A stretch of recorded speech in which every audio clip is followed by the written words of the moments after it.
40 साल के अंकित ने अभी हाल ही में लखनऊ की बी.आर. अम्बेडकर यूनिवर्सिटी से अपनी पीएचडी पूरी की थी।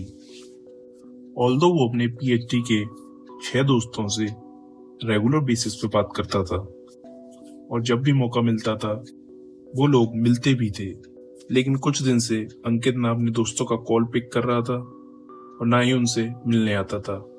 वो सिर्फ उनसे टेक्स्ट मैसेजेस पे बात कर रहा था। वो टेक्स्ट मैसेजेस भी उसके दोस्तों को कुछ सस्पिशियस लगे क्योंकि उनमें स्पेलिंग मिस्टेक्स थी। अब अंकित 40 साल से किसी न किसी वे से स्टडी में इन्वॉल्व था और वो कभी इस तरह की स्पेलिंग मिस्टेक्स नहीं करता था। तो इससे उसके दोस्तों को लगा कि अंकित के साथ कुछ तो गलत हुआ है।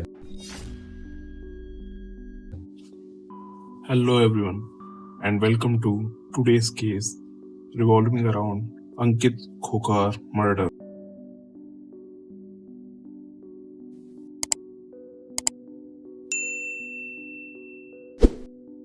अंकित की फैमिली में कोई भी नहीं था। 2013 में उसके फादर की एक एक्सीडेंट में डेथ हो गई और उसके 1 साल बाद 2014 में उसकी मदर की एक स्ट्रोक से डेथ हो गई। पेरेंट्स की डेथ के बाद अंकित अपने किसी भी रिलेटिव से ज्यादा टच में नहीं था क्योंकि बागपत में उसको काफी अकेला फील होता था।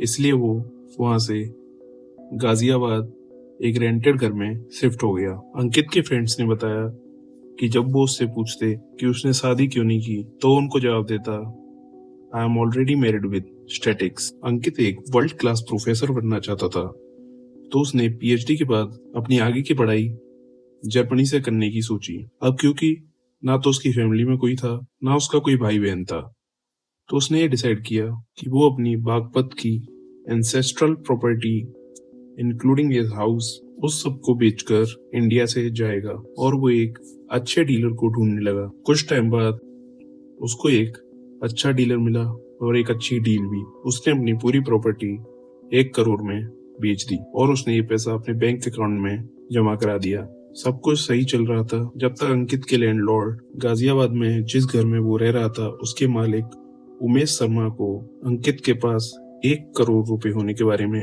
नहीं पता था। जैसे ही उमेश को अंकित के 1 करोड़ रुपए के बारे में पता चला तो पहले उसने अंकित से 40 लाख रुपए लोन मांगा और उसने बोला कि वो एक छोटा सा बिजनेस शुरू करना चाहता है और अंकित के पैसे जल्दी ही उसको इंटरेस्ट के साथ लौटा देगा क्योंकि इट हैड बीन 6 months जब से अंकित उमेश के यहाँ पर रेंट पर रह रहा था। तो अंकित को उस पर काफी ट्रस्ट था, तो अंकित ने उसको 40 लाख रुपए दे दिए। उमेश ने इन पैसों से कोई बिजनेस स्टार्ट नहीं किया, बल्कि उसने इन पैसों से अपना पिछला जो भी कर्जा था वो चुका दिया। अब उमेश एक कंपाउंडर था और वहाँ के पास ही एक हॉस्पिटल में एक ऑर्थोपेडिक डॉक्टर के साथ काम करता था, जहाँ पर उसका मेन काम था जब किसी के फ्रैक्चर हो जाता था तो वो उसके प्लास्टर लगाता था और बाद में उसको कट करने का काम भी उमेश ही करता था। अब ना तो उमेश के पास कोई बहुत ही अच्छा इनकम सोर्स था, ना ही उसने अंकित के लिए हुए पैसों को किसी बिजनेस में इन्वेस्ट किया, तो उसको अंकित को पैसे रिटर्न करने का कोई रास्ता नहीं दिख रहा था। तो उमेश ने एक प्लान बनाया। 7 अक्टूबर 2022 उमेश और अंकित कैजुअली बात कर रहे थे और फिर उमेश अंकित के लिए जूस बनाता है। अब ऑब्वियसली उस जूस के अंदर उमेश ने स्लीपिंग पिल्स मिला रखी थी। आफ्टर सम टाइम जब अंकित अनकॉन्शियस हो गया तो उमेश ने पहले उसका गला काटा और फिर जिस सॉ से वो पेशेंट्स का प्लास्टर काटता था उससे उसने अंकित की बॉडी के 3 टुकड़े किए and literally kept them in Ankit's room for more than 24 hours. उसके बाद उसने अपने एक फ्रेंड से कार बोरो की और तीनों पीसों को पॉलीथिन बैग में रैप करके 3 डिफरेंट लोकेशंस पर फेंक दिया। एक को मुजफ्फरनगर के खातौली कैनाल में, एक को गाजियाबाद के मंसूरी कैनाल में और एक को उसने एक्सप्रेसवे के पास के जंगल में फेंक दिया। अब ये तीनों लोकेशन आपस में कम से कम 20 किलोमीटर के डिस्टेंस पे थी और अगर पुलिस को इनमें से एक भी बॉडी पार्ट मिल जाता उसके बाद भी उसकी इन्वेस्टिगेशन करना उनके लिए काफी टफ हो जाता। अब उमेश को लगता था कि क्योंकि अंकित का ना कोई रिलेटिव है,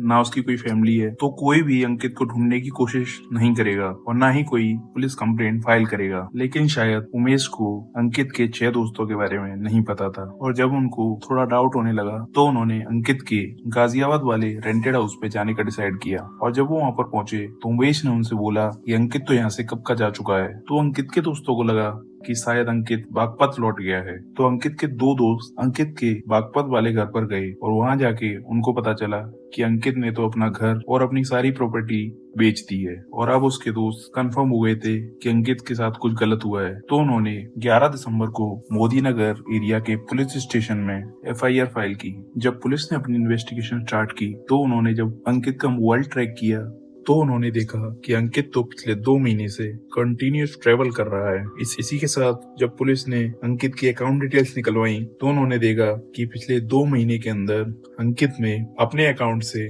20 लाख रुपए विड्रॉ किए हैं, वो भी डिफरेंट लोकेशन से, जैसे रुड़की, हरिद्वार, ऋषिकेश। जब पुलिस ने इन ATM की CCTV फुटेज चेक की तो जो इंसान अंकित के अकाउंट से पैसे विड्रॉ कर रहा था उसने हर बार मास्क पहन रखा था। जब पुलिस ने वो CCTV फुटेज उसके दोस्तों को दिखाई तो उन्होंने उसको पहचान लिया कि अंकित नहीं है। इसके बाद पुलिस का सीधा शक उमेश पर गया तो उन्होंने जब उससे पूछताछ की तो वो काफी नर्वस था, जिससे पुलिस को डाउट हुआ कि उमेश ने ही अंकित के साथ कुछ किया है। तो फिर पुलिस ने उमेश के घर की तलाशी ली तो फॉरेंसिक टीम को वहाँ पर ब्लड के निशान मिले और पुलिस ने उमेश को कस्टडी में लिया और उससे सख्ती से पूछताछ की तो उमेश ने सब कुछ उगल दिया। अब आई डोंट नो कि आपने दृश्यम मूवी देखी है या नहीं, लेकिन उमेश की प्लानिंग उससे काफी इंस्पायर्ड थी। मूवी की तरह उमेश ने भी क्राइम करने के बाद बॉडी को गायब कर दिया और उन कपड़ों को भी जला दिया और उसी वे में अपने फ्रेंड परवेश को बोला कि वो अंकित का मोबाइल लेके ट्रेवल करे और कंटिन्यूअसली उससे पैसे विड्रॉ करता रहे और उसके दोस्तों से बात करता रहे। ये सब भी काफी कुछ मूवी से